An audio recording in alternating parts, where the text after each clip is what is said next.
بسم الله الرحمن الرحيم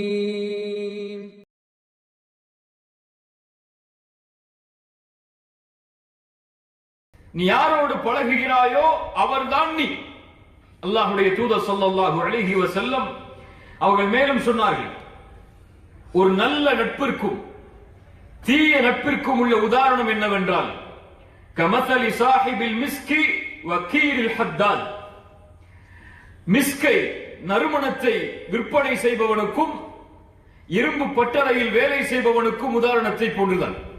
ஒரு பிளாக் ஸ்மித்துக்கும் ஒரு பெர்ஃபியூம் செல்லருக்கும் என்ன உதாரணமோ அதுதான் அவர்களுக்குள்ள உதாரணம்.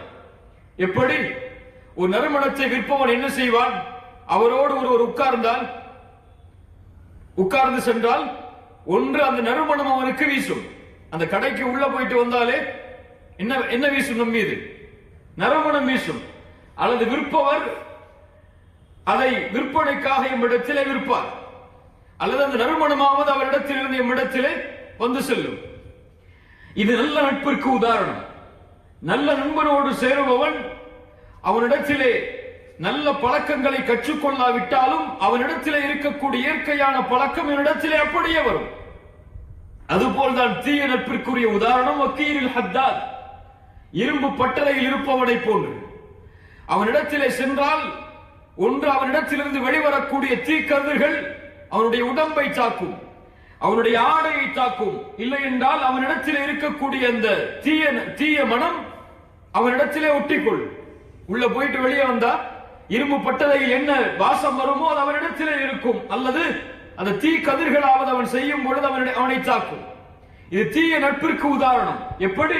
ஒரு தீய நண்பனோடு சேருபவன் அவனிடத்திலே அவன் தீய பழக்கத்தை கற்றுக்கொள்ளாவிட்டாலும் அந்த தீய பழக்கத்தினுடைய அடையாளம் அவனிடத்திலே ஒட்டிக்கொள். எப்படி அவன்?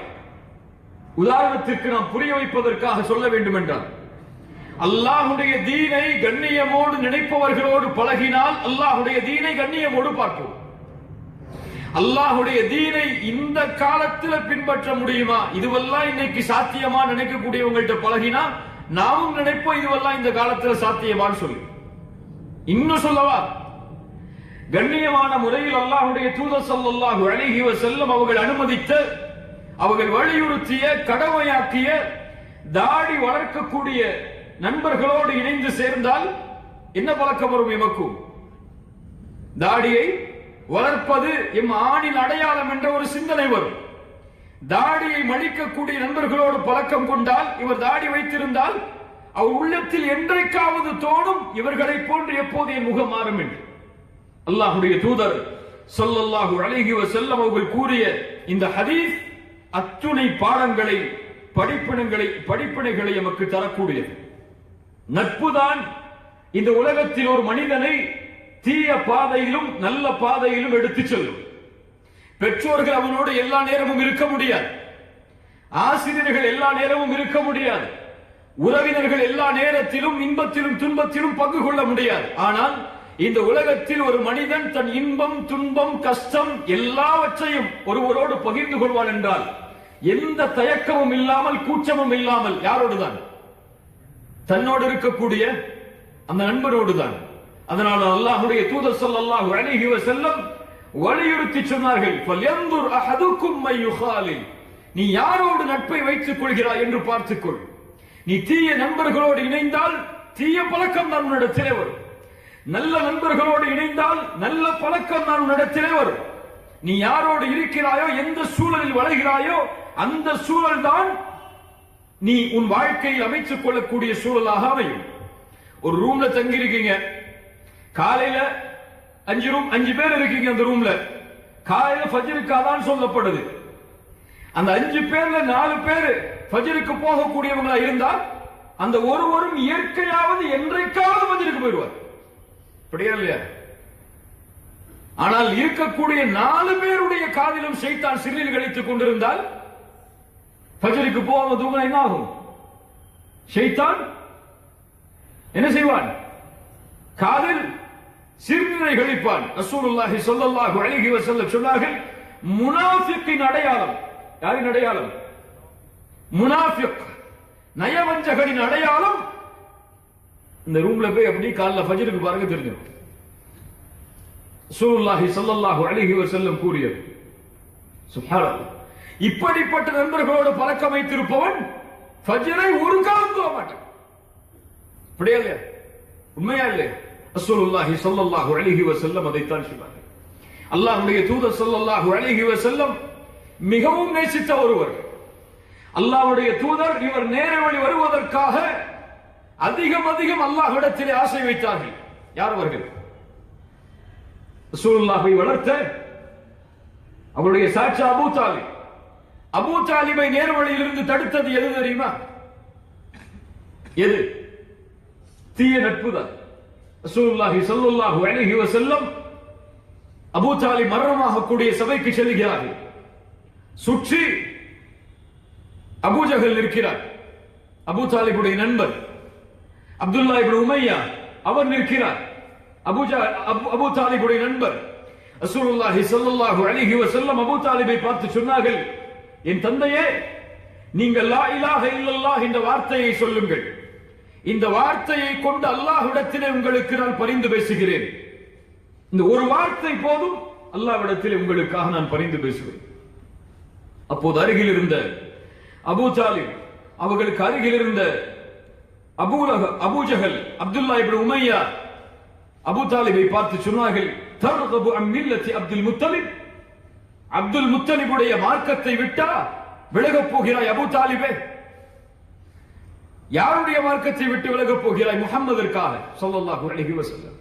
அபூ தாலிப் மில்லத்தி அப்துல் முத்தலிப் என்று கூறியவராகவே மரணமானார். காரணம் யார்?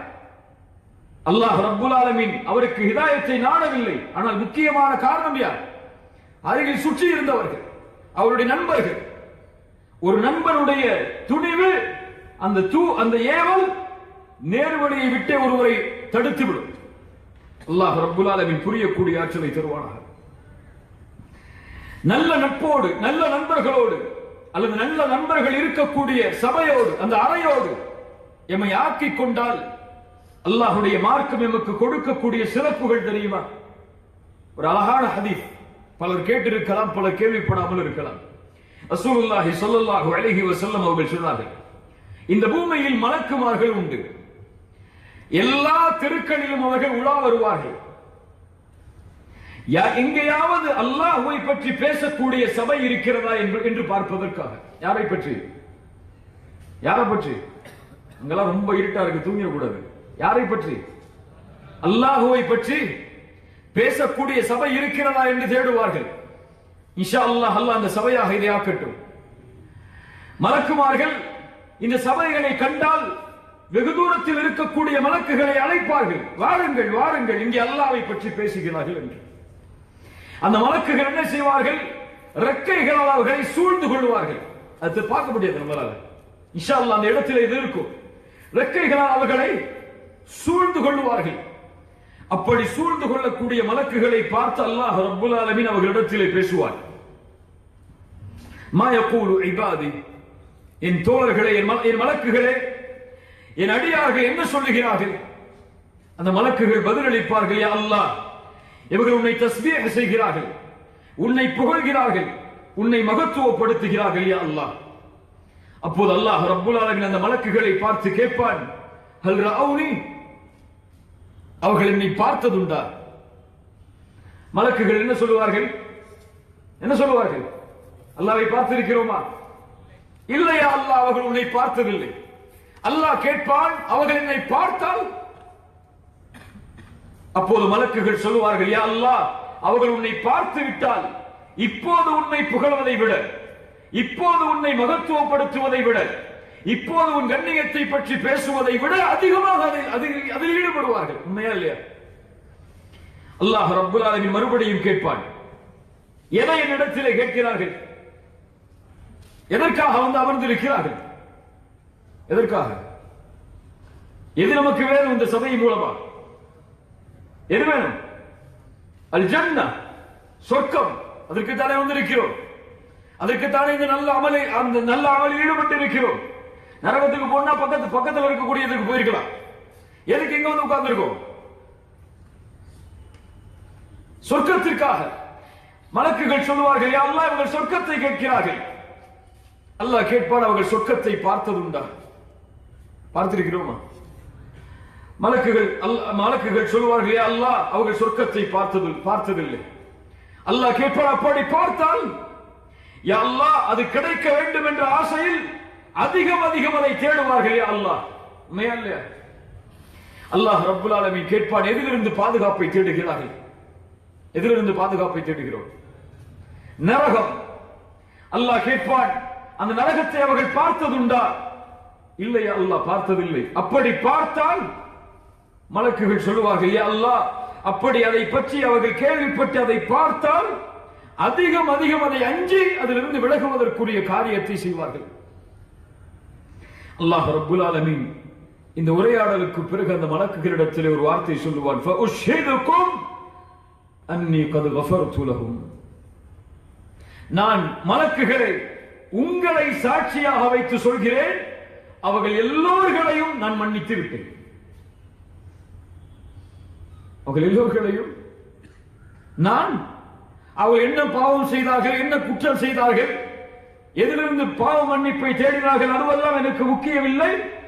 அவர்கள் செய்த எல்லா பாவங்களையும் நான் மன்னிக்கிறேன்.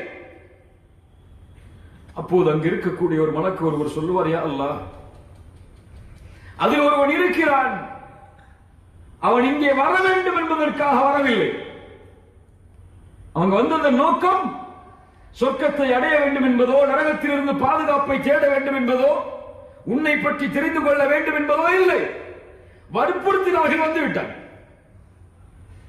அல்லது உதாரணத்துக்கு இங்க வந்தாதான் சாப்பாடு சொன்னாங்க வந்துட்டான் என்று அல்லாஹ்விடத்திலே முறையிடுவார்கள். அல்லாஹ் ரப்புல் ஆலமீன் சொல்லுவான், அங்கே இருக்கக்கூடிய யாரையும் நான் துர்பாக்கியவானாக மாற்ற மாட்டேன். அந்த சபை மன்னிக்கப்பட்ட சபை தான்.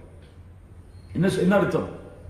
அவன் எந்த நோக்கத்திற்காக யார் அழைத்து அந்த சபையில் அவன் அமர்ந்திருந்தாலும் நல்லவர்களோடு அவன் அமர்ந்திருக்கும் காரணத்தால் இவர்களுக்கு கிடைக்கக்கூடிய மன்னிப்பு அவனுக்கு உண்டு.